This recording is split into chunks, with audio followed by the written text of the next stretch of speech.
Hello, it's Rich Price here from Only Ford. Um, haven't done a video in a while. I still haven't got a camera, so I'm using my phone. I'm not sure how good the audio is going to be, and the visual for that matter.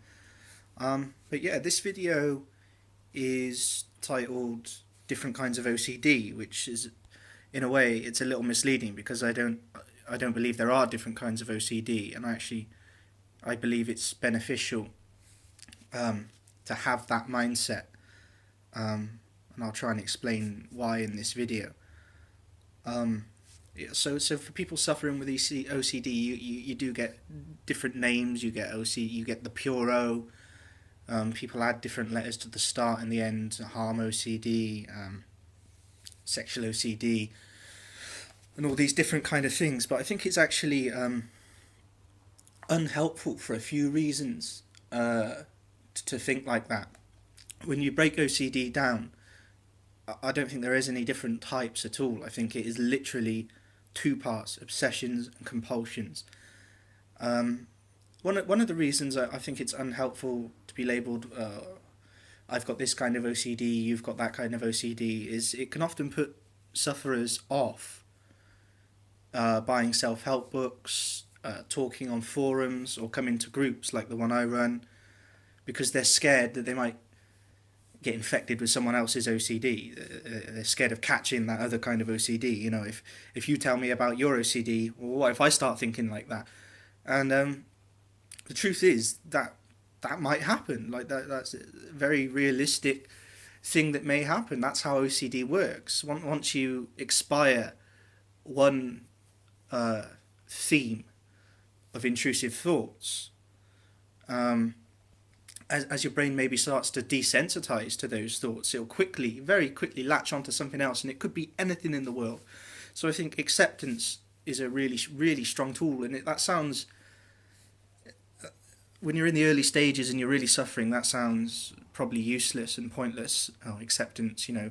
But when you really start to understand the meaning of acceptance, and you accept in yourself that this is an illness, and you accept that a lot of it is beyond your control, that your OCD may switch from one thing to another, it's actually a good defense mechanism, and it can actually make you genuinely feel better, and can improve your mental state. So yeah, go into a group or reading a book, you might start reading about a particular kind of intrusive thought and think, oh, if I have that intrusive thought, and then your brain might panic and go into that panic mode, that fight or flight, and it may latch on to that kind of thought. Which is why I think it's useful to really try and understand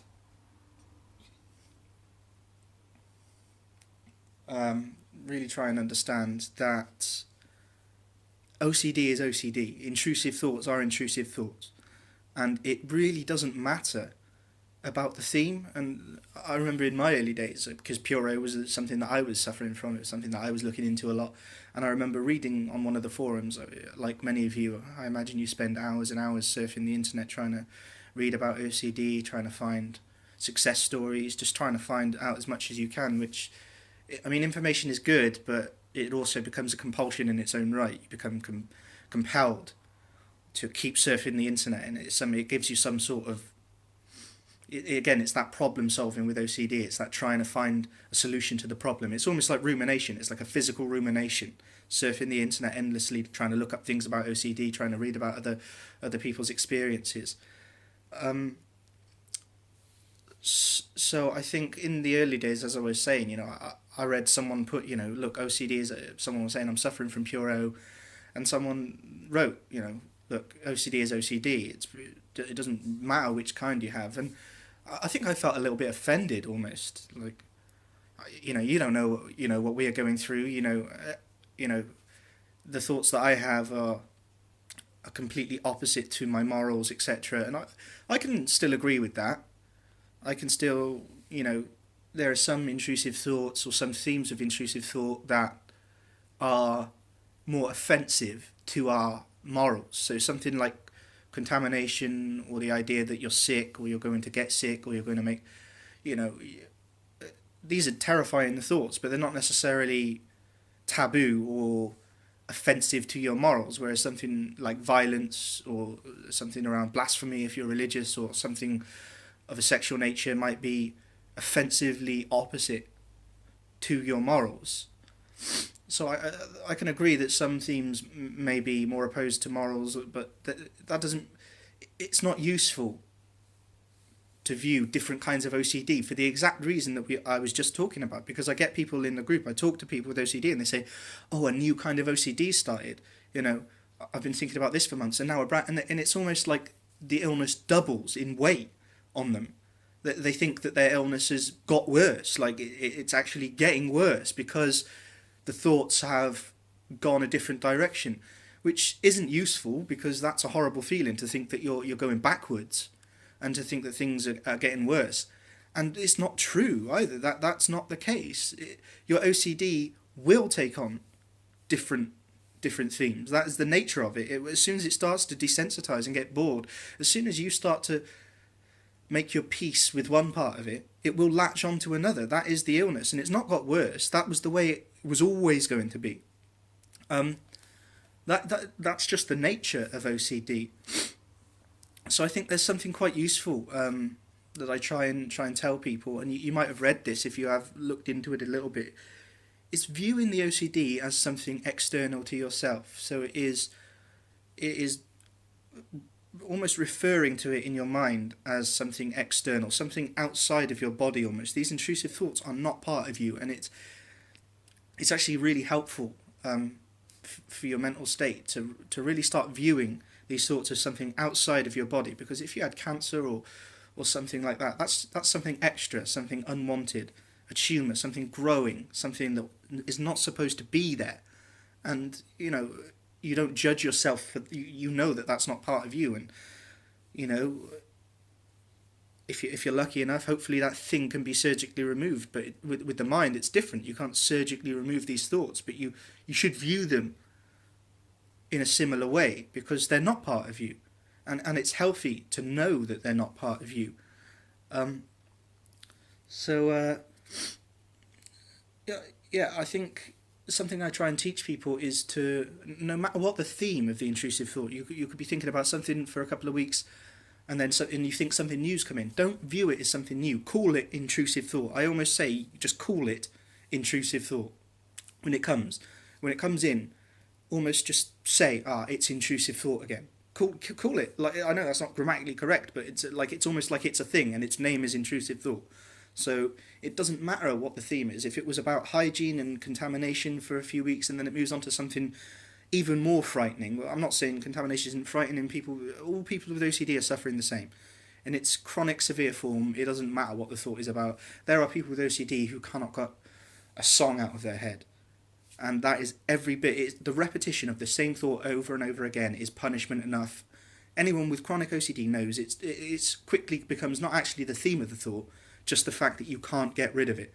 The fact that you can't concentrate on anything else, and this thing is taking up all your attention and all your time and all your energy, and you are completely drained. And the fear that it will never leave is the real fear. It doesn't actually matter what the thought is or the theme is. And so I would suggest that if your intrusive thoughts take on a different theme, and perhaps it's something that you consider more sinister, something more upsetting, don't view it as new or additional OCD. It's the same illness that you've had for however long you've had it, and this is just another part of it, or the same part of it is the point I'm trying to make out. It's hard to explain. It's a different theme, but it's the same thing, same intrusive thought. It doesn't matter what the theme is. Intrusive thought is something you didn't want to think about, that has come into your head that you can't get rid of. That is it. And then there is the compulsion, the idea of compulsion to do something about it, it doesn't matter whether it's washing your hands or ruminating. It is an attempt to relieve yourself of the anxiety. So when it comes down to it, that in my opinion there are no different kinds of OCD, and I don't think it's healthy or beneficial to view them as different kinds. They're not treated differently. The essential, the treatment is exposure and response. You confront them. So I would advise anyone watching this to research a woman called Rose Brescia. I think that's how she pronounces her last name.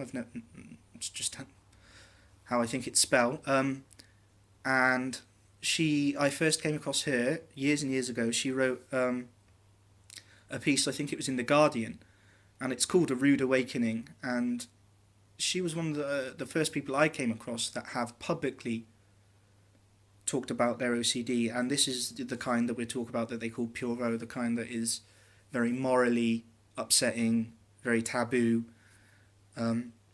She's actually written a book, I believe it's called Pure. I've got a copy myself. So I would look into that, because my point is even with mental OCD, like just internal in the mind, you don't have the outward compulsions. She still had to undergo exposure and response. And I'm not going to talk about the exposure now, because it might seem radical, but to someone like me who understands OCD now perfectly, it makes perfect sense, the exposure that she was not that she decided to go through, that she was seeing a specialist in exposure and response prevention. So this was advised by a professional for it, and this is the whole point of OCD in a nutshell, which it is face your fears. I don't like that term, because to someone on the outside, they go, yeah, I could have told you that. You just face your fears, isn't it? It's not difficult. To someone on the outside, they don't understand what I mean by that. With OCD, we know it is terrifying to face our fears. And facing them gives us dreadful, dreadful anxiety and can make the condition worse at first. I've spoke to people who've gone through CBT and exposure and response, and they said it's the hardest thing they ever had to go through. In fact, things got worse before they got better, but they did get better. And I've genuinely seen people go from the stage of where they're at the point of wanting to kill themselves right back up to the top where they're loving life again, because they've worked at it, and you have to work at it. It's not going to go away on its own, and it can't be surgically removed. It's practice, but I think this video, the idea that I'm trying to get across is something that you should take on board. All OCD is all OCD, and it is made of obsessions, intrusive thoughts that you don't want and can't stop, and compulsions, your attempt to try and relieve them. And in a nutshell, you have to try and lay off the compulsions. Eventually, that's what exposure and response. Exposure is expose yourself to a trigger, and response is change your response, i.e. don't indulge in a compulsion. Because that compulsion is what locks in your brain the cycle that, okay, every time I get this thought, I need to do this. And this makes the anxiety go away. And okay, it might make it go away temporarily, but anyone who's caught in a cycle knows that that's only lasts, it can last seconds, a few minutes, an hour. The real trick is to cut out the compulsions. And mine was rumination. And when I decided to cut out rumination, I had to practice. Sometimes I'd realise I was ruminating. Like I didn't even know. I'd just be sat there, and I'd have to cut myself mid-sentence in my head. This analysing, I'd be going, so okay, what is it? And as soon as I realised, I just go, and the urge in my brain to carry on and maybe just finish the sentence in my head, to just keep analysing that thought for at least just one more time, was so strong. But I just had to cut it out in my head like that, which sounds strange, but it changed my life. It really did.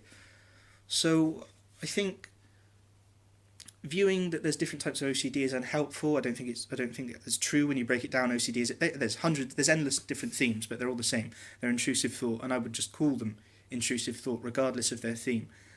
And when it comes in, just say yeah, that's intrusive thought again. And if it changes, it can be frightening. It's like, well, I wasn't thinking about that for the last few months. Why has that suddenly happened? Oh, that thought's worse than that thought. I'd rather be having that thought now. There you go with that rumination, that mental rumination again, which is a compulsion. That's unhelpful. You've essentially just got to leave the thought there, which is so much easier said than done. I make it sound so simple, sat here saying you've just got to leave the thought there, it's not a problem, and just ride out the anxiety, which is unbearable. I understand it's unbearable. But yeah, that's the little point of this video. It's the third one now. I'm going to try and purchase a camera so you don't have to have such terrible quality videos. I've got some good response from the other ones. I'm looking into try and promote them, because the response I've got, people said they are helpful, they found them useful.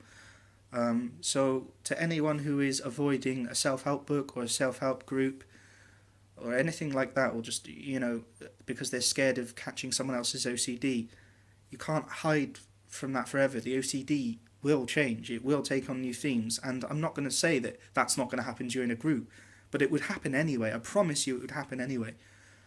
So you're better off going on the road, taking a road that's going to lead to healing, which brings on, new thoughts, new.